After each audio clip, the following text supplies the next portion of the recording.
देखिए जी, होटल के केस में क्या बात, अच्छा अब पहले बात ये आती है कि होटल में अकोमोडेशन क्यों प्रोवाइड कराई जाएगी? भाई या तो एम्प्लॉयर का खुद का होगा या कहीं से रेंट लेगा, लेकिन होटल में अकोमोडेशन क्यों प्रोवाइड कराएगा और कितने दिन में कितने दिन तक अकोमोडेशन प्रोवाइड कराएगा? तो देखिए, होटल में अकोमोडेशन प्रोवाइड कराने का लॉजिक क्या है?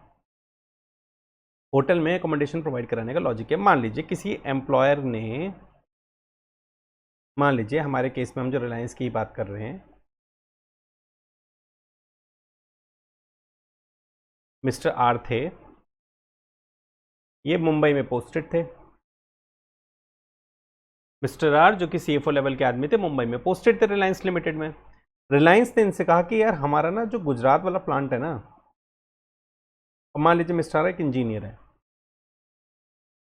ठीक है, मुंबई में पोस्टेड है।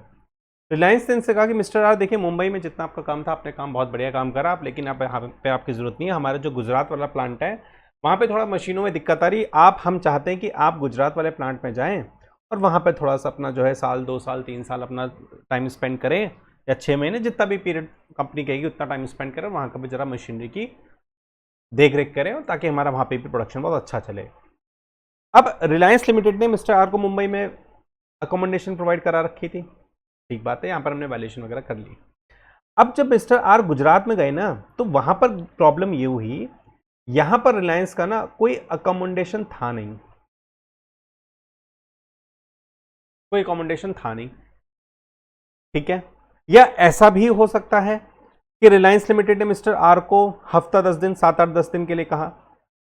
एक हफ्ते के लिए कहा कि आप एक हफ्ते हमारे गुजरात प्लांट में जरा मशीनों की देखरेख कर लीजिए फॉर अ वीक, ठीक है, एक हफ्ते के लिए वहां पे चले जाइए। अब एक हफ्ते के लिए रिलायंस लिमिटेड मिस्टर आर के लिए घर तो खरीदेंगे नहीं कि भाई एक हफ्ते के लिए मिस्टर आर है, चलिए एक पूरा कोठी खरीद लेते हैं, BHK हाउस ले लेते हैं, 432 जो भी है उनके लिए पूरा घर, ऐसा तो पॉसिबल है नहीं।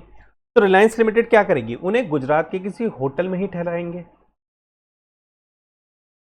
8 10 15 20 25 जो भी जितने दिन का भी काम हो, उन्होंने कहा भाई आप एक काम करिएगा, वहां पे होटल में रह लीजिएगा और वहां का जो भी खर्चा होगा हम आपको दे देंगे।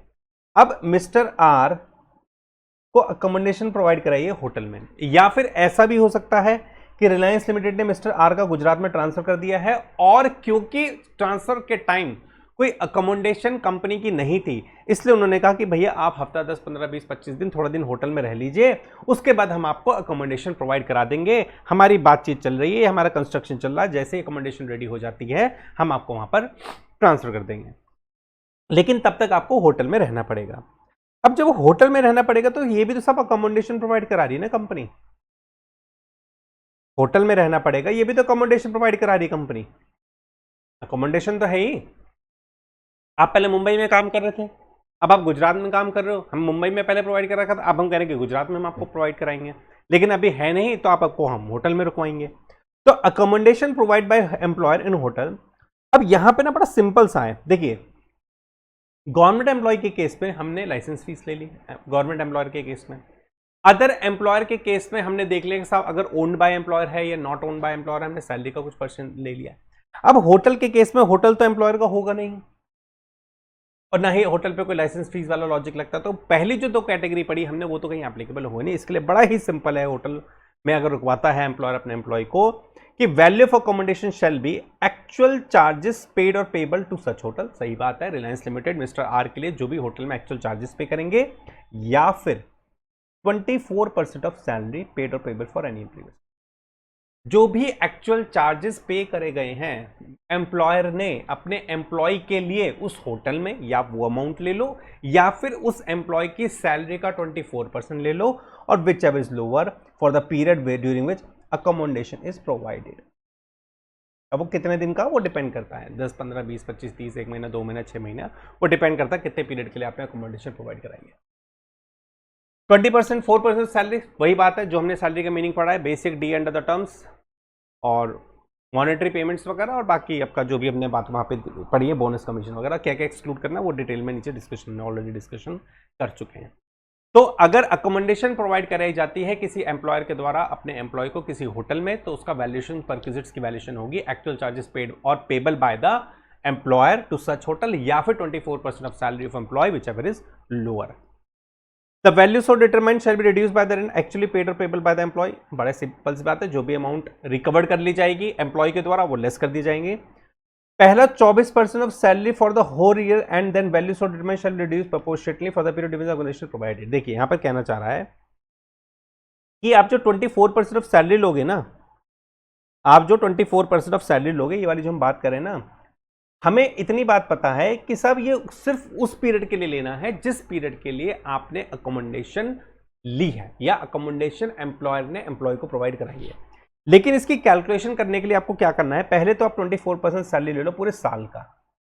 12 महीने का, मतलब अपनी 12 महीने की सैलरी ले ली, basic D under the terms, bonus commission या फिर मॉनेटरी पेमेंट, उसको लेके आपने पूरे साल का ले लिया, उसको 24% कर दिया, फिर आप उसको रिड्यूस कर लो प्रोपोर्शनेटली। मान लीजिए आपने 4 महीने होटल में रहे या 2 महीने होटल में रहे, तो मान लीजिए आपके पूरे साल का 24% ऑफ सैलरी पूरे साल का आता है 12 लाख रुपए, इसको हम 2 महीने का ले लेंगे तो कितना आ जाएगा, 2 लाख रुपए। ठीक है, ऐसा नहीं सिर्फ 2 महीने की सैलरी नहीं, पूरे साल की सैलरी ले लो, उसके बाद 2 महीने का प्रोपोर्शनेट ले लो। अब इसमें पता है क्या है, इसमें हो सकता है आपकी पहले की सैलरी कम हो, बाद की सैलरी ज़्यादा हो, लेकिन अब यहाँ पर पूरा ऑन एन एवरेज हो गया, ये पूरा एवरेज आउट हो गया।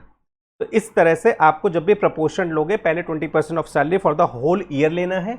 उसके बाद वैल्यू जो डिटरमाइन होगी वो shall reduce proportionately for the period during the accommodation is provided. ठीक है, ये बात हुई।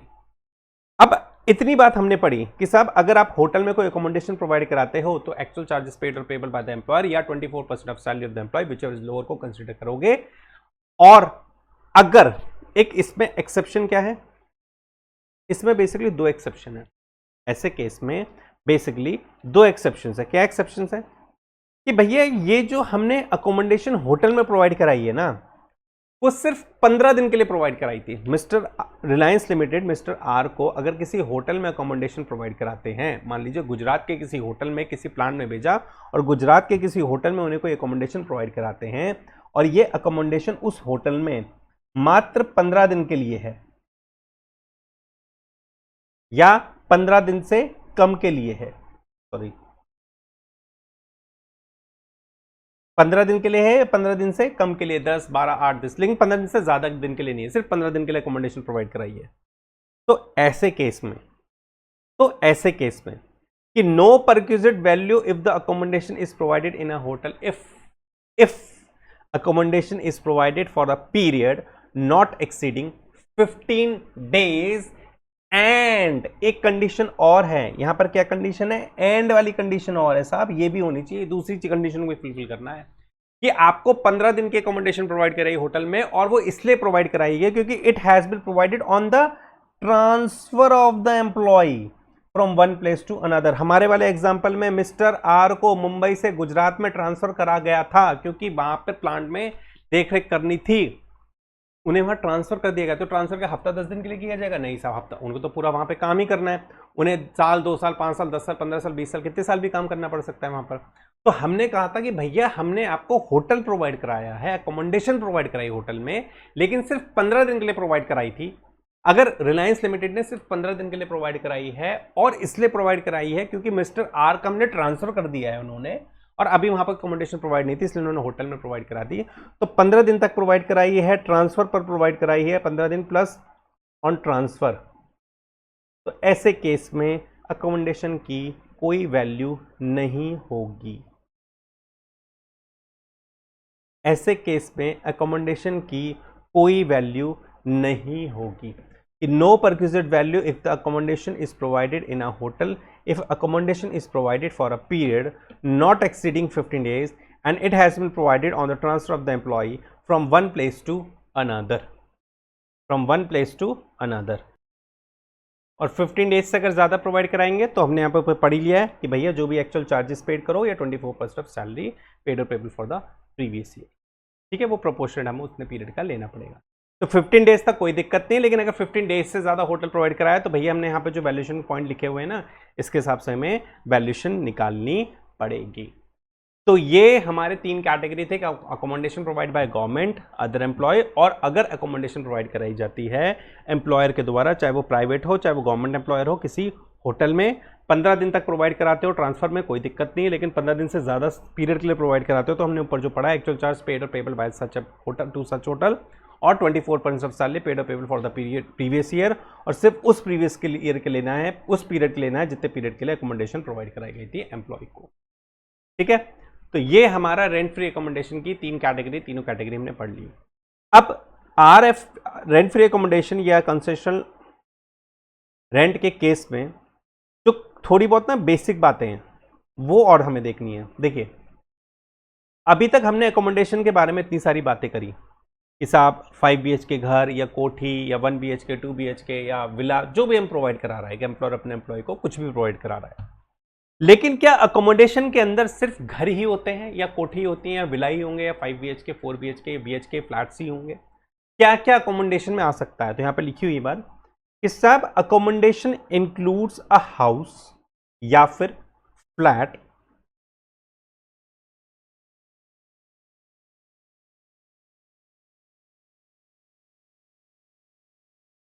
Accommodation includes a house flat, ये हमें बात दोनों समझ में आई, हाउस हो सकता है फ्लैट हो सकता है,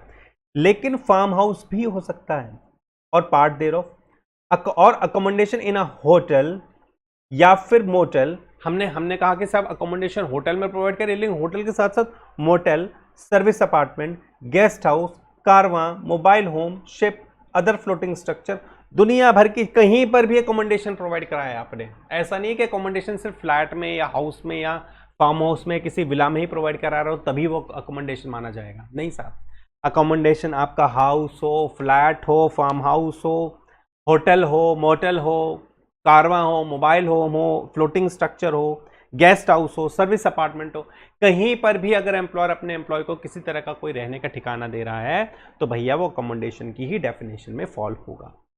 hotel includes licence accommodation in the nature of motel, service apartment और गेस्ट हाउस। मोटेल वगैरह क्या होता है? जो देखिए अपने हाईवेज वगैरह पे बने रहते हैं और जो बेसिक आपको फैसिलिटी वगैरह प्रोवाइड कराते हैं, that is motel, service apartment, छोटे अपार्टमेंट या फिर गेस्ट हाउस। तो होटल के अंदर ये तीनों भी इंक्लूड करे जाएंगे। ठीक है, उसके बाद कहता है कि हमने अब देखो सैलरी का मीनिंग पढ़ा हमने ऊपर, सैलरी का basic D under the terms या फिर मॉनेटरी पेमेंट बोनस कमीशन वाली बात पढ़ी कि सैलरी हमने 5, 7.5 या 10% उस कैटेगरी में, 24% हमने इस वाली कैटेगरी में पढ़ा। लेकिन किस पीरियड के लिए सैलरी लेनी है और कौन सी सैलरी लेनी, हमने देख लिया कि जितने पीरियड के लिए अकोमोडेशन प्रोवाइड कराएगी उतने पीरियड के लिए सैलरी ले लो। लेकिन क्या सैलरी मुझे एडवांस सैलरी को भी कंसीडर कर लेना चाहिए या सिर्फ ड्यू सैलरी लेनी चाहिए? भाई हो सकता है मैंने अगले महीने की सैलरी एडवांस उठा ली हो, मैंने मार्च में नेक्स्ट ईयर के अप्रैल और मई की सैलरी मार्च में एडवांस उठा ली हो, तो क्या मैं उस सैलरी को भी इंक्लूड करूँगा? नहीं सब, हमने कहा है जिस पीरियड की सैलरी लेनी है वो ड्यू बेसिस पे लेनी है कि salaries to be computed on due basis, advance salary या फिर कोई arrear of salary shall not be included for this purpose. और सेंस भी नहीं बनता है। देखिए आप उस पीरियड की सैलरी कंसिडर करेंगे ना जिस पीरियड में आपने अकोमोडेशन लिया है।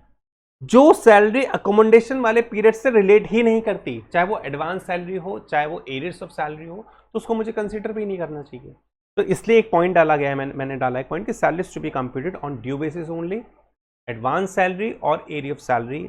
shall not be included for this purpose. If salary is received from more than one employer,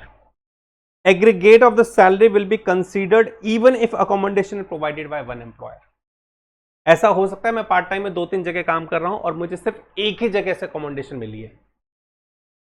मान लीजिए मैं किसी 2 या 3 एम्प्लॉयर के पार्ट टाइम में काम कर रहा हूं और मुझे किसी एक एम्प्लॉयर ने अकोमोडेशन प्रोवाइड कराई है, तो सैलरी कंप्यूट करते वक्त आपको ध्यान रखना पड़ेगा उस पीरियड में, जिस पीरियड में आपने अकोमोडेशन ली है, जितने भी एम्प्लॉयर से आपको सैलरी मिली आपको सबको क्लबिंग करनी पड़ेगी। थोड़ा इलॉजिकल नहीं है ये कि भैया एक बात बताओ, अकोमोडेशन मुझे एक एम्प्लॉयर से मिल रही है और आप सैलरी मेरे बाकी एम्प्लॉयर की भी इंक्लूड करा, ऐसा क्यों? क्योंकि भैया बड़ा सिंपल सा है, आपका सैलरी वाला पोर्शन जितना ज़्यादा होगा आपकी परसेंटेज 5%, 7.5% या 10% या 24% उतना ही ज़्यादा जाएगा। जितना ज़्यादा जाएगा आपके टैक्स का ब्रैकेट उतना ही ज़्यादा बढ़ जाएगा। तो उन्होंने इसलिए कहा है कि if salary receive from more than one employer,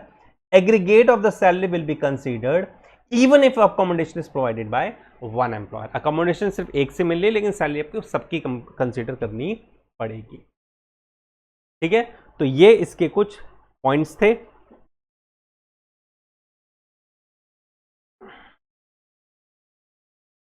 जो हमने इस कैटेगरी में कंप्लीट करे। ठीक है, तो रेंट फ्री अकोमोडेशन अभी तक हमने जितनी बात पढ़ी वो रूल 3.1 के अंदर सारी बातें पढ़ी हमने ये। अब इसके बाद ना हमें थोड़ी सी कुछ एक्सेप्शंस है मेरी यहां पढ़ने के लिए कि हमने 3.1 में अभी हमने देखिए रूल 3.1 में रेंट फ्री अकोमोडेशन की कैलकुलेशन पढ़ी।